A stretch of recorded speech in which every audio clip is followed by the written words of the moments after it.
Muy bien, 10 nuevas competencias para enseñar. Yo no recuerdo un reactivo explícito que sí te aperrenó, pero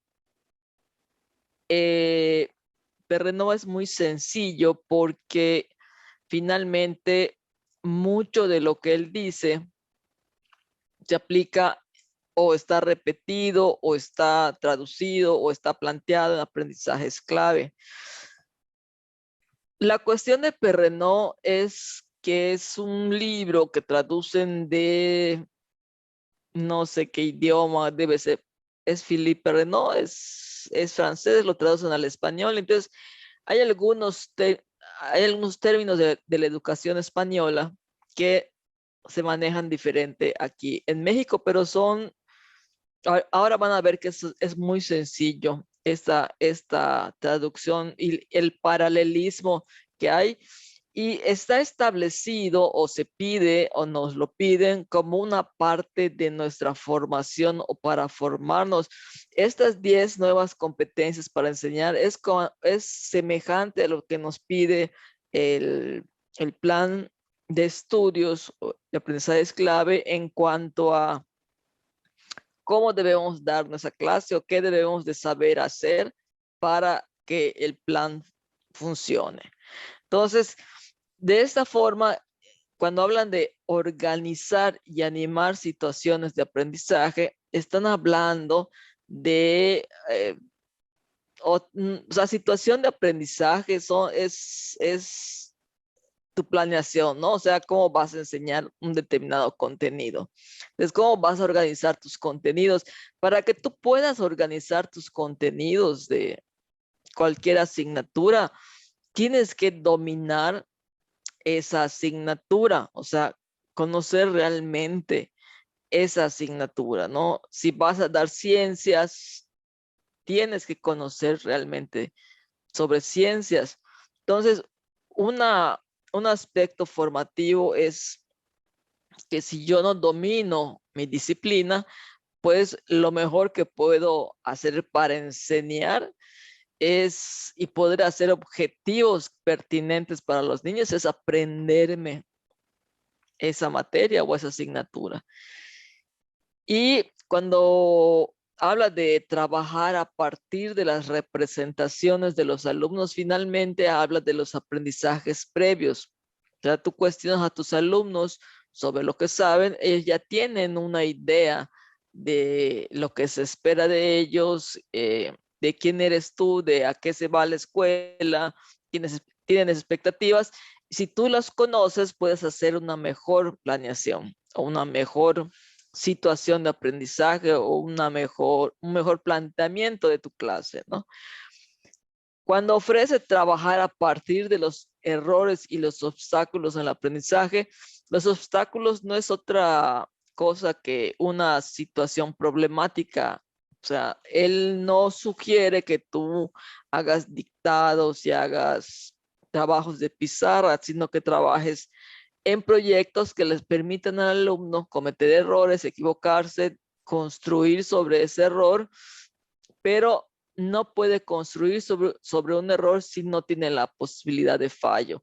Entonces, o de fallar. Entonces, un obstáculo del aprendizaje, en el aprendizaje es una situación didáctica que tú diseñas para que el alumno pueda ir construyendo su aprendizaje en un ensayo y en un error que no sea penalizado para que no sea frustrante.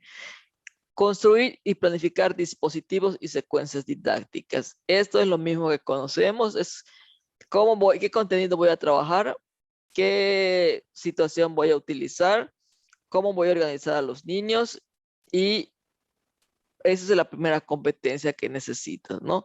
Dominio de tu materia, conocer a tus alumnos, trabajar sobre la forma constructivista y que tus alumnos estén involucrados en investigación y proyectos de conocimiento. Eso es lo que él propone. Si el alumno desarrolla habilidades para la investigación, para la solución de problemas, estás construyendo una habilidad muy compleja y que es muy necesaria para todos los alumnos, ¿no? Más que se ponen cuestionarios, lecturas, cosas por el estilo. Entonces, eso es más para nosotros. Gestionar la progresión de los aprendizajes. Cuando él habla de progresión, habla de complejidad. Por ejemplo, en primer año se enseña a leer y escribir, o en primaria baja, los primeros años, pero también después se pretende o se espera que el niño sea más complejo en su análisis, en su redacción, en la comprensión lectora, y eso se llama, eso a eso se refiere con la progresión de los aprendizajes. Si yo hago de manera deliberada una progresión, voy aumentando la complejidad, y así están los programas de estudio, pero yo lo hago con una visión. O sea, yo sé que le voy a enseñar al niño o a la niña ahorita un análisis de una lectura a su nivel concreto en primero o segundo, pero ya en sexto voy a pedirle mayor análisis y mayor comprensión.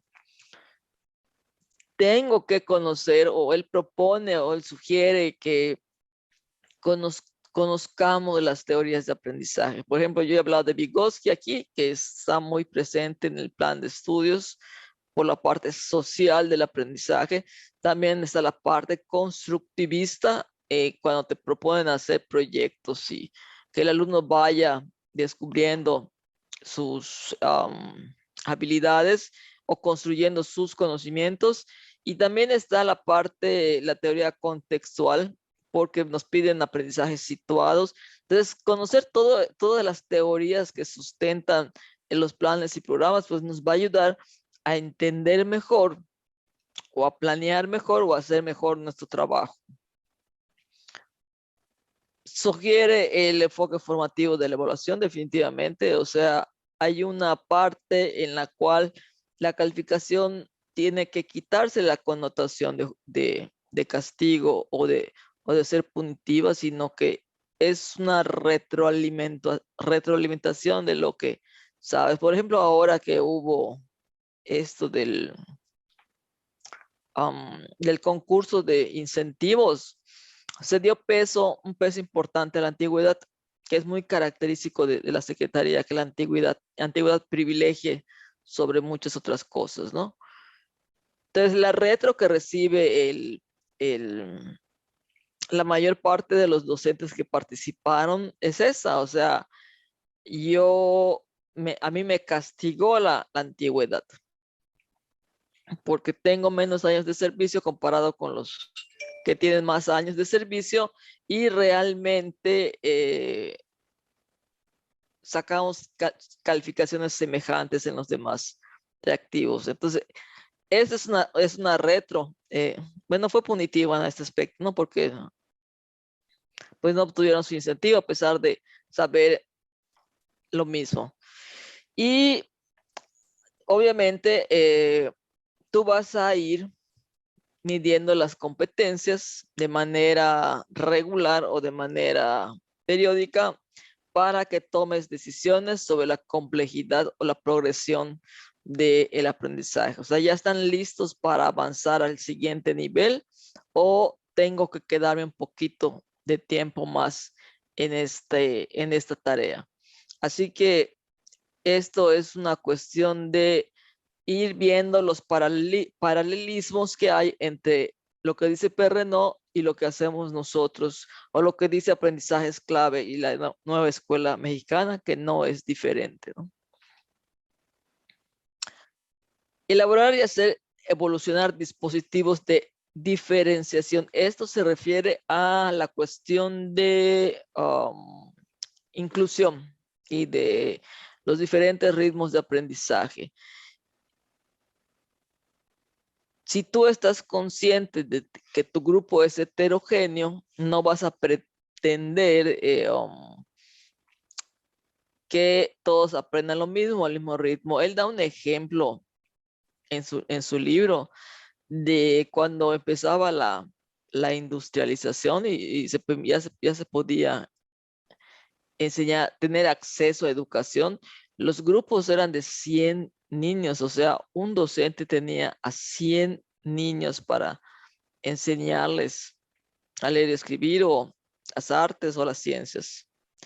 Y esos 100 niños, o sea, ustedes imagínense un auditorio lleno, que tú seas el maestro y que tengas que enseñar a estos muchachos o estos jóvenes o estos niños a, no sé, enseñar a leer y escribir o las matemáticas. Entonces, él comenta que de manera natural se iban formando subgrupos donde había alguien que tenía mayores habilidades o mayores conocimientos y este alguien enseñaba a ese subgrupo. Entonces, esta toma de conciencia de que ya los grupos no son iguales, porque hubo un tiempo que se buscó de manera deliberada que todos los grupos fueran semejantes y se excluyó a a los que no funcionaban dentro del sistema regular.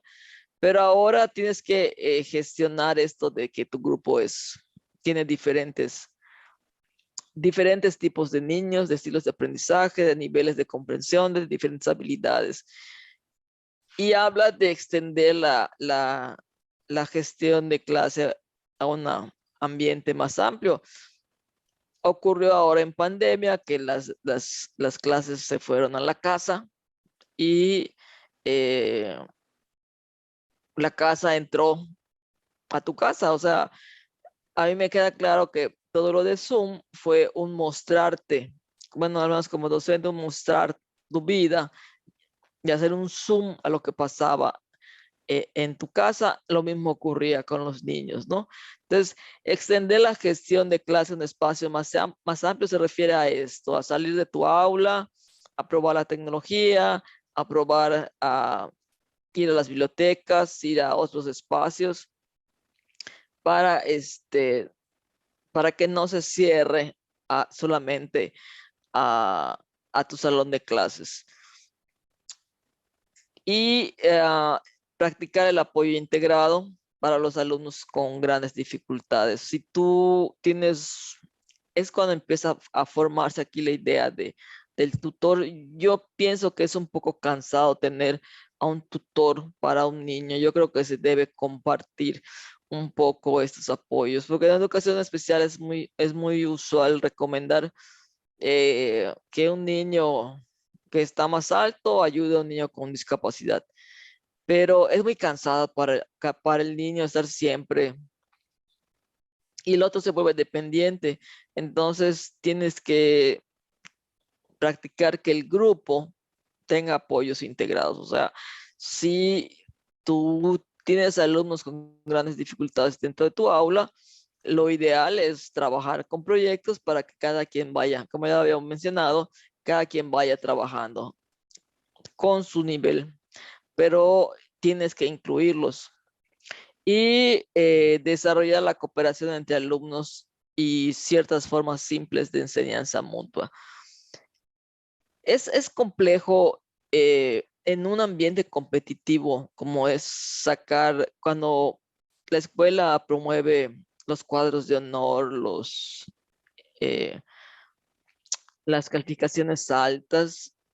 La verdad es muy padre recibir honores y recibir distinciones, pero eso hace que a los demás que no van a lograr, porque no se les va a calificar de acuerdo a su ritmo, sino de acuerdo a un estándar, o de acuerdo a sus posibilidades, sino de acuerdo a un estándar, llegar a una cooperación. Entonces, esto viene más por la parte europea, no porque los gringos tienen escuelas, clases especiales. O sea, compites y compites porque tienes que ser el mejor para destacar, para conseguir una beca, para irte al extranjero, para muchas cosas, pero acá es esta cooperación, construyendo ciertos andamiajes entre todos, ¿no? Y trabajar y aprender a ser tolerante porque a veces tienes que explicar otra vez las cosas para una sola persona y los otros ya están impacientes, ¿no? Dicen, ay, otra vez. Entonces hay que colaborar y cooperar entre todos. Hay un ejemplo que yo daba de un maestro que explicaba su clase, era química. Si no la entendían, la volvía a dar.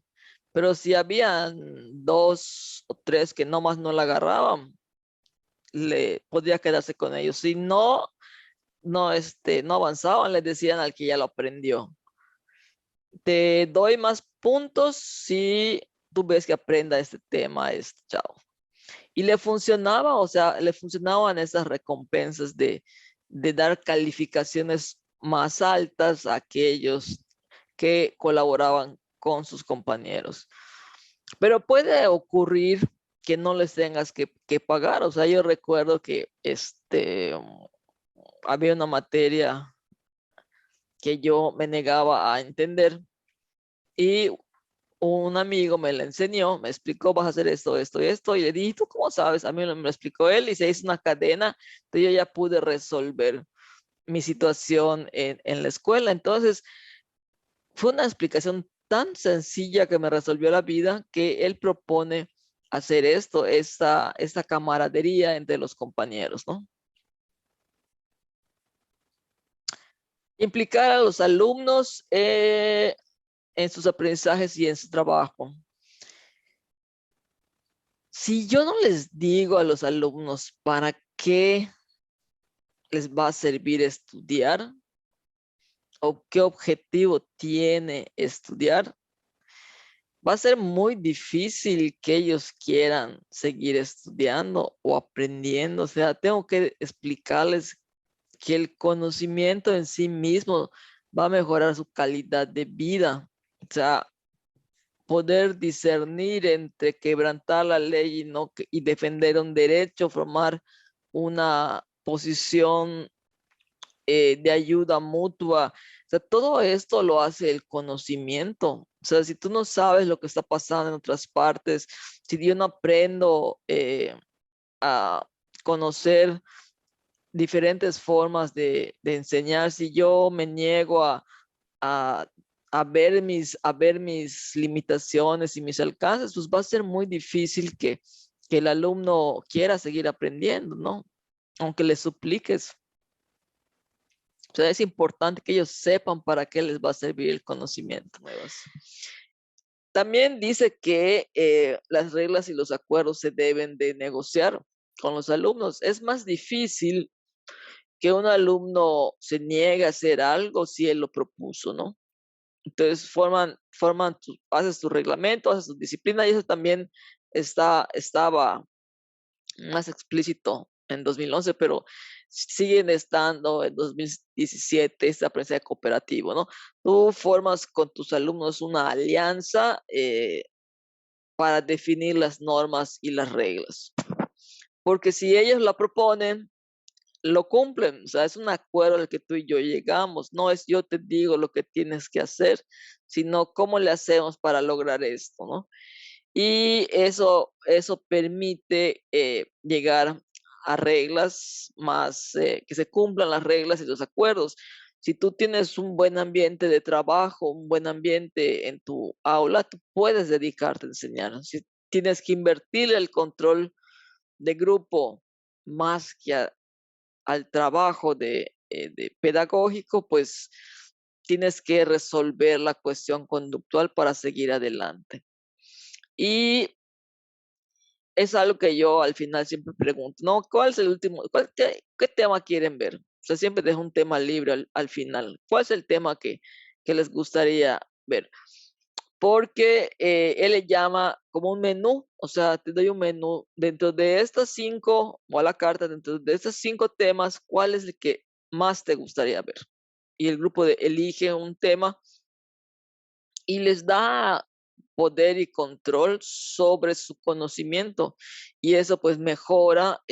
Cuando tú tienes el control de lo que te ocurre, pues aumenta mucho tu autoestima, aumenta mucho tu, te empoderas, dices, bueno, yo puedo tomar decisiones y no ves al adulto o a la autoridad como alguien inalcanzable, sino como alguien que te va realmente a acompañar. Y favorecer una definición de proyecto personal del alumno, que es lo que se ve en aprendizajes clave, ¿no? O sea, ¿hacia dónde vas? O sea, ellos tienen definidos en sus perfiles, en sus rasgos de egreso, qué es lo que va a definir al alumno, pero realmente cuál es tu proyecto personal. Cuando trabajas con niños, yo trabajo con niños de primaria, o sea, es complicado. Ellos te pueden decir muchas cosas de lo que quieren ser de grandes, pero tal vez el proyecto personal sea más a corto plazo, o sea, ¿qué quieres para este año? ¿Qué quieres para el siguiente? Cuando trabajas con adolescentes ya que puedes empezar a proyectar una visión de más de largo plazo, pues ya puedes definir con ellos lo que va a hacer de su vida.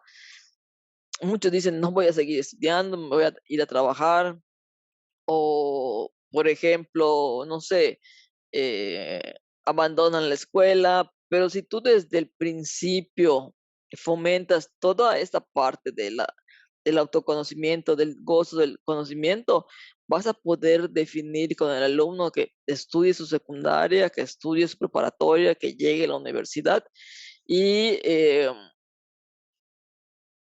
y termine una carrera o se dedique a lo que él, o que se prepare en lo que él quiera, ya sea hacer negocios o ser empresario o cualquier cosa. Trabajar en equipo, esta es la parte que también tiene aprendizajes clave. Cuando tú elaboras un proyecto de equipo, tiene que ser a partir de que todos compartan el mismo vocabulario o representaciones comunes. Por ejemplo, yo estoy en educación especial y ustedes estarán en otros espacios.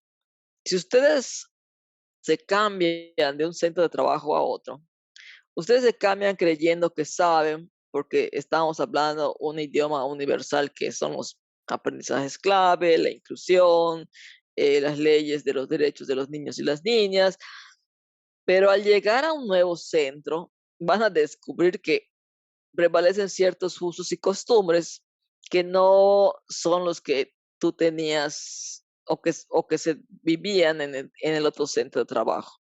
Entonces, cuando se hace un proyecto en equipo, tienes que asegurarte de que están hablando de lo mismo, de que están siendo claros en cuanto a lo que están pensando, que están diciendo y que comparten esa visión en común. A mí me pasó hoy esto de los formatos, para mí, o sea, de veras que el formato no es relevante, pero en el centro de trabajo es muy importante. Entonces, tenía yo que hacer escribir lo que había yo trabajado con el niño y esta hoja tenía otra hoja de copia, ¿no? De calca, que yo no he calcado en 20 años, nada. Y pues me esforzaba con mi pluma para que, porque yo sabía, digo, yo escribo muy ligero porque uso esos plumones que me encantan de punta rodante, pero dije, tengo que agarrar una pluma y por más que me esforcé en hacer la calca, simplemente la calca no salió, ¿no? Entonces yo dije, bueno, no importa, eso queda en el expediente, se va con la mamá. Y me dice, no, o sea, este es para la mamá, pero si no se ve nada, le digo, o sea, yo lo vi y dije, eh, ahorita le saco una copia, y sacaron la copia, pero en el otro centro de trabajo, o sea, yo lo que hacía era una y luego hacía la otra y entregaba, me firmaba y las dos eran iguales. Entonces, sí, siendo mismo nivel, tenemos representaciones diferentes de lo que es el trabajo. Sin embargo, se busca que cuando tú llegues a un centro de trabajo, pues compartas. Yo por eso pregunto, ¿eso cómo lo hacen? Se sorprenden un poco porque dices, o sea, ¿cómo estás preguntando si llevas tantos años en educación especial? Pero por experiencia sé que cada centro de trabajo es diferente.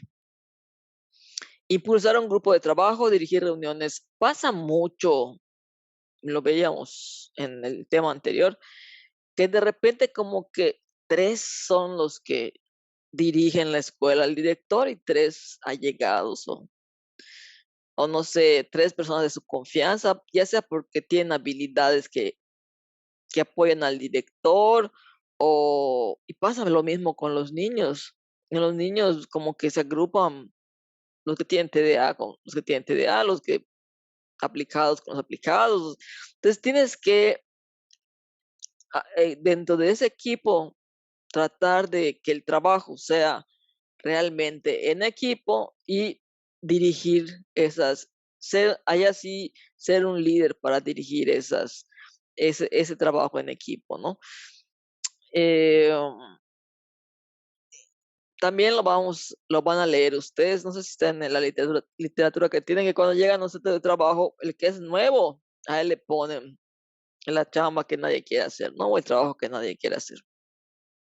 Pero en realidad se les debe de arropar y se les debe explicar, y se les debe dar un acompañamiento para que logren una inserción adecuada a ese nuevo centro de trabajo. Entonces, formar y renovar un equipo pedagógico, siempre hay dentro de una escuela algunas personas que les gusta más que las otras leer y están más avanzadas o quieren compartir más sus conocimientos. Entonces, siempre, si se va a hacer este trabajo, que sea de una forma explícita, que no sea nada más como que los que son allegados, sino que sea claro, bueno, estas 3 personas van a trabajar sobre los temas de formación y el próximo año le va a tocar a estas otras 3 personas, ¿no? Para que no quede esa idea de que, ay, bueno, y la verdad es que si tú te apoyas en el director o el director se apoya en ti, sí obtienes ciertos privilegios, eso es innegable. Por eso es importante cambiar o renovar ese equipo pedagógico. Siempre, siempre, siempre, siempre va a haber algo que se dificulta, ¿no? Mm, por ejemplo, esto de la gestión de la pandemia ahora. Fue muy complicado para muchas escuelas ponerse de acuerdo. Y también fue complicado para algunos aprender esta cuestión de el compartir pantalla, el hacer tareas, dar clase en línea. Entonces, lo ideal es que se haga un equipo y se forme un equipo y se trabaje para resolver este problema que fue nuevo para todos y nos llegó.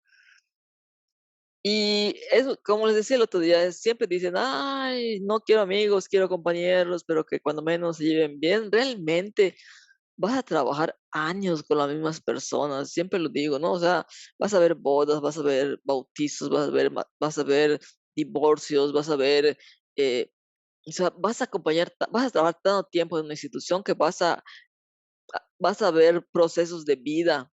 Entonces, los conflictos entre las personas son naturales, las crisis son normales, o sea, no puede haber un entorno sin conflicto y sin crisis, es parte del ser humano. La idea es que lo puedas resolver y no se llegue a la violencia. Y la violencia puede ser desde decir chismes, dejarse de hablar, no compartir los espacios, mil formas en que se manifiestan los conflictos, ¿no? Y siempre debe haber esta capacidad para hacer frente a las crisis entre las personas. O sea, somos humanos, como decía una amiga. Pues yo cuando vea tu humanidad te lo voy a decir, tú cuando veas mi humanidad me lo vas a decir. ¿Qué entendí yo de esto? Que dentro de nuestras imperfecciones como seres humanos, o sea, podemos hacer alguna pesadez o tener un conflicto, hacer algo que no nos gusta y frustrarte o tener una emoción no tan positiva. Entonces, como, como líder de ese equipo, va a tener que señalarlo. Y dentro de ese liderazgo horizontal, puedo yo también señalar lo que está fallando, en teoría, ¿no?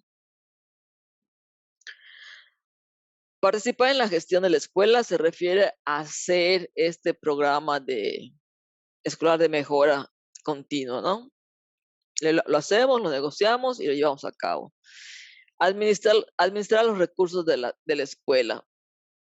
Cuando hay una escuela que conozco, en la que trabajé, que solamente había uno o dos cañones y solamente una maestra le gustaba trabajar con el cañón. A las demás no les importaba, preferían su pizarra y su pintarrón y su plumón.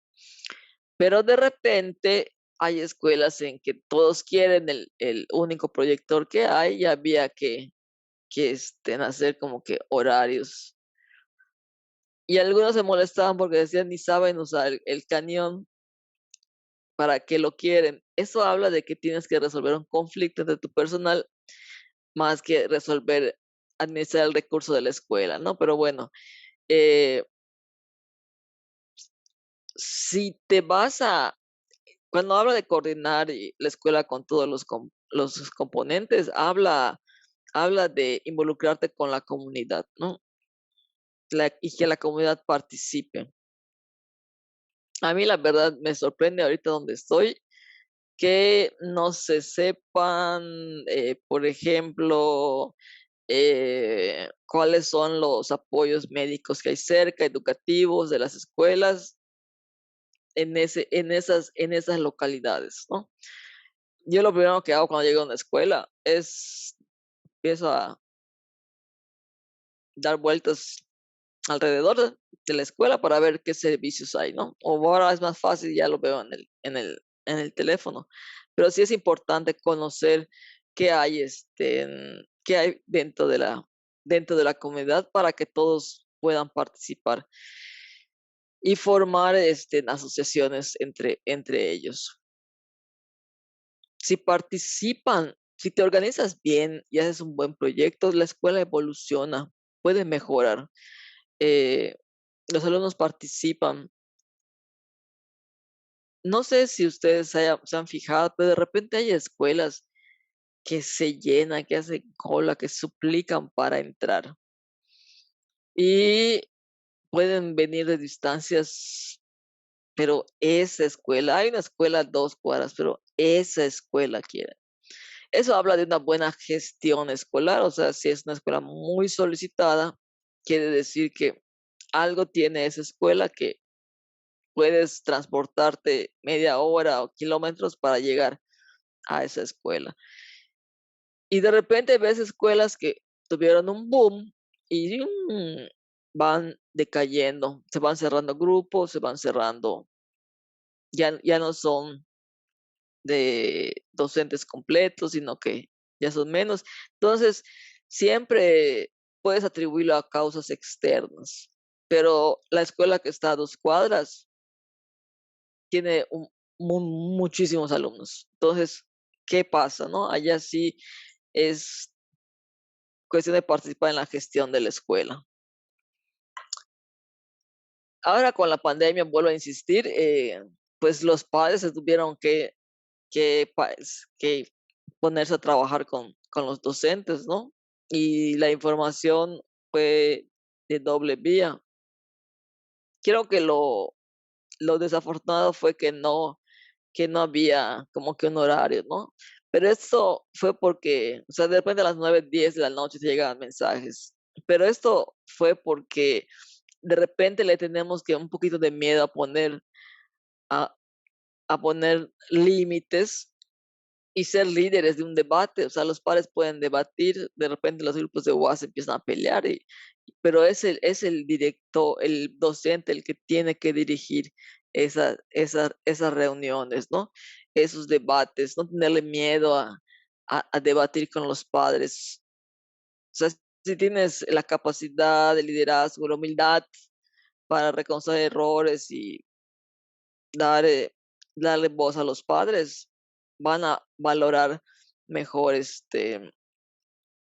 mejor tu trabajo. Y yo creo que ahora en esta pandemia se reconoció a los docentes que se aplicaron, igual que a los padres, pero si tú logras que el padre de familia hable bien de ti como docente, pues va a valorar mejor la construcción del aprendizaje de tus hijos. O sea, si, si un niño te dice, mi papá dice que usted no da bien su clase, estamos hablando de un papá que te desacredita y de un niño que obviamente no le va a importar. Y no es porque ser importante sea importante, sino porque como figura educativa pierdes poder para enseñar ahí. Así que esto de que los padres respeten, los impliques, conozcan cómo das tu trabajo, va a permitir que valoren la construcción de conocimientos y que participen en la construcción de conocimientos de sus hijos.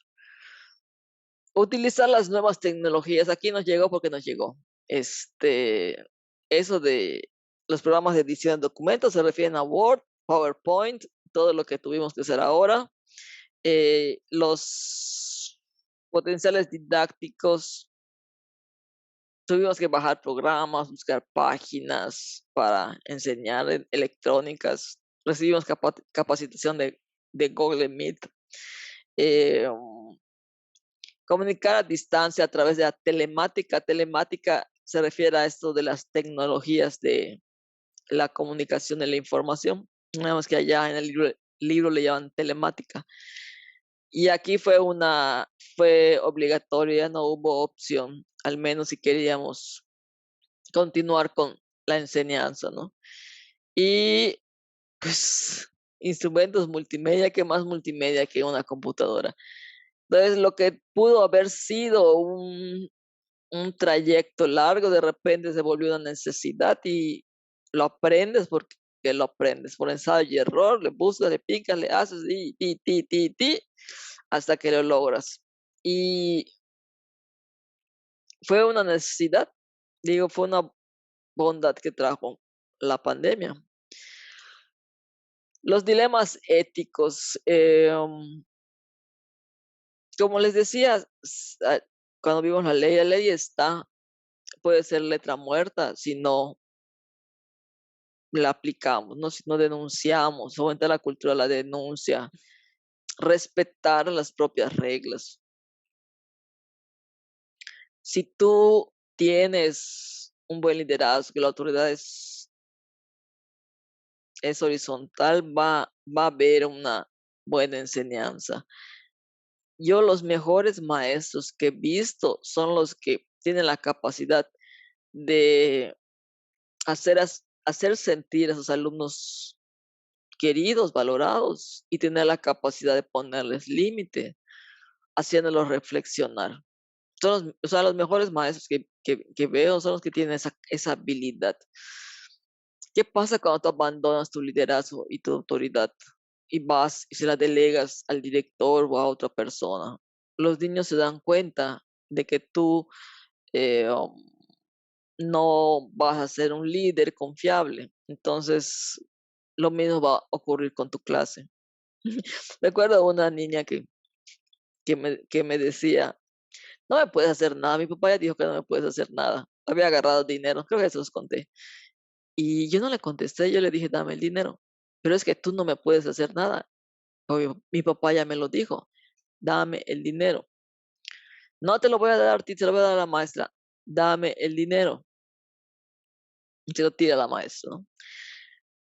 Cuando llega el padre a reclamar y a preguntar cómo estuvo el interrogatorio, en realidad no hubo ningún interrogatorio, yo tenía la certeza de que ya lo había agarrado y solamente se lo pedí. Así que eso, o sea, esa autoridad, no autoritarismo, sino esa autoridad, esa capacidad de decirle, dame, sin acusarla, pues permitió, porque es una niña con dificultades. Si hubiera sido otra niña que no tuviera problemas, ningún trastorno, la dinámica hubiera sido diferente, ¿no? Para rescatar el dinero. Pero con esa chica en particular funcionó la autoridad, ser figura de autoridad. Y la responsabilidad, la solidaridad y el sentimiento de justicia. Muchas veces vemos cosas que pasan y pues a mí no me afectan, ¿no? Entonces, pues suerte, que les vaya bien en su aventura. Cuando estás viendo que es una injusticia, tal vez también me pasaba mucho que que me dedicaba a defender a los débiles, hasta que alguien me dijo, bueno, les estás faltando al respeto, me refiero a mis compañeros, ¿no? Ya son adultos, ellos pueden resolver sus cosas, pero cuando se habla de alumnos, pues ellos son menores, no tienen, pues a ellos sí, con ellos sí aplica la ley de protegerlos, ahí así, allá sí no me lo cuestiono, ¿no? Y allá puedo ser muy firme en esa parte. Pero es una cuestión de ética, o sea, si quieres aplicas la ley, si no quieres no la aplicas. Y la última, que es organizar la propia formación continua. Ahora con esto de que les piden cursos, pues ustedes han tenido, o sea, han tenido la obligación o la necesidad de aprender más cosas para meter las constancias, pero ser capaz de hacer tu propia formación significa que cuando tú vengas a hacer mi trabajo, yo tenga la capacidad de explicarte lo que hago y que tú puedas hacer lo mismo que yo sin que nadie se dé cuenta de que no estoy. Ejemplo, ahora estoy trabajando con una persona, otra compañera psicóloga. Yo le decía, bueno, ok, ¿qué quieres que yo haga? Pues esto, pero ¿qué es esto? O sea, tienes un programa, tienes un proyecto, tienes algo que yo pueda seguir, tienes que... No, pero si lo estás viendo, me dice, lo estás viendo cómo se hace. Entonces, esa parte de saber explicitar tus prácticas es, mira, me estoy yendo, quiero que trabajes esto, yo lo hago así, o sea, los divido en equipos, trabajo en este momento tal cosa, en este momento otra cosa. Esa es parte de conocer cómo trabajas, ¿no? Poder explicar al otro a qué te dedicas. No sé si les ha pasado, pero todo aquel que no viene de una familia de docentes o que no es docente, como que no habla el lenguaje de la secretaría. Cuando vino lo de la reforma, cuando vino lo de las evaluaciones, cuando vino, bueno, ahora mismo con lo que pasó, que si dos exámenes, que es el de la pandemia, el de la no pandemia, que si tu antigüedad, no antigüedad, tú hablas con personas ajenas a la secretaría y simplemente no entienden nada. O sea, es un lenguaje diferente al que hablamos nosotros. Entonces, sí hay una parte en la cual tenemos que nosotros ir desarrollando estas competencias, inclusive las comunicativas, porque si no estás en CEP, no sabes, o sea, no sabes qué pasa. Y definir un programa personal. Por ejemplo, yo me acuerdo que cuando terminé la licenciatura, o sea, los cursos prepararte es caro, o sea, no es barato. Entonces, inclusive en los mismos organismos públicos. Ya dije, después de eso quiero estudiar esta especialidad. Pasaron los años porque hay que juntar dinero y estudié esta maestría y luego dije, me voy a graduar, que nadie se graduaba y, o sea, fui estableciendo mi propio trayecto formativo en lo que a mí me gustaba. Y con respecto a la secretaría, yo dije, bueno, yo quiero carrera magisterial, fui aprendiendo y fue, este me va a servir, este curso me va a servir, esto no me va a servir, le invierto acá, no le invierto acá y voy estableciendo cierto control, ¿no? Uno lo hice porque me gusta y el otro porque era necesario para que yo alcanzara ciertas cuestiones económicas, que también disfruté, la verdad me enseñó mucho.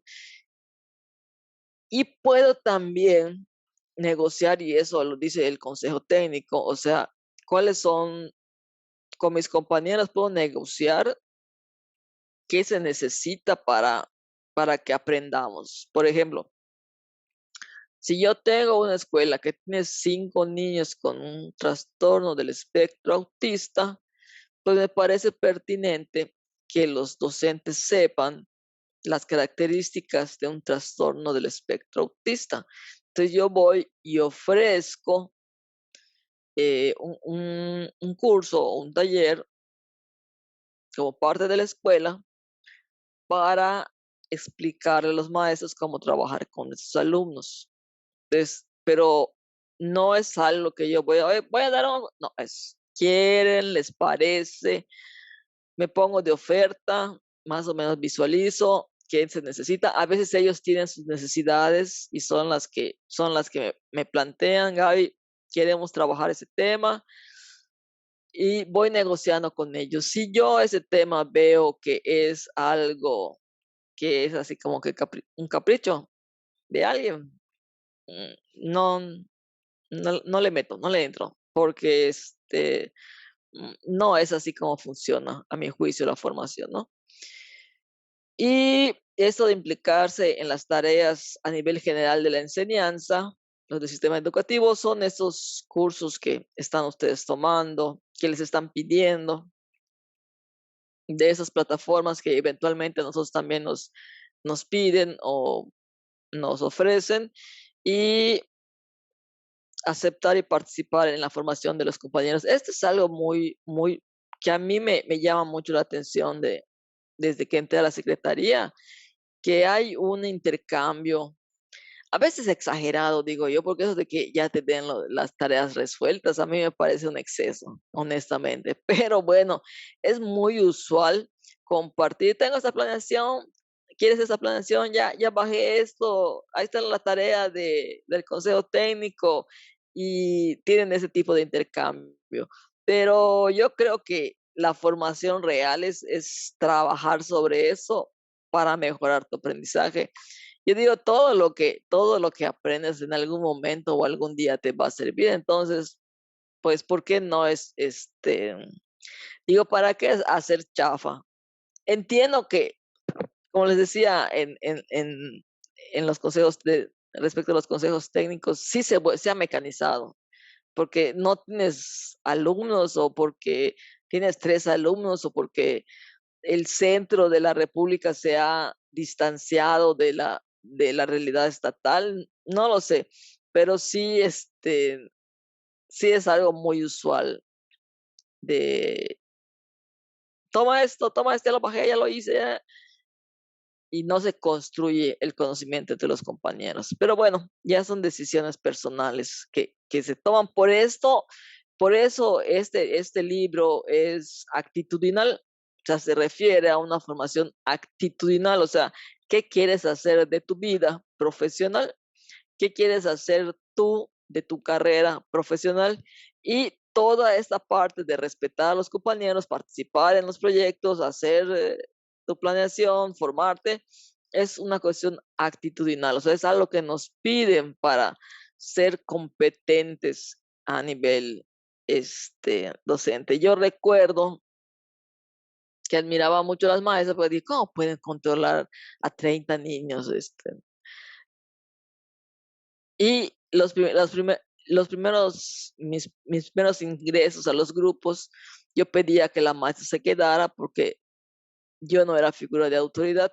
Sin embargo, con el paso del tiempo, aprendí a ser líder dentro de un grupo de niños, aunque no me conocieran. O sea, eso me lo dio la experiencia, y fue un aprendizaje que fui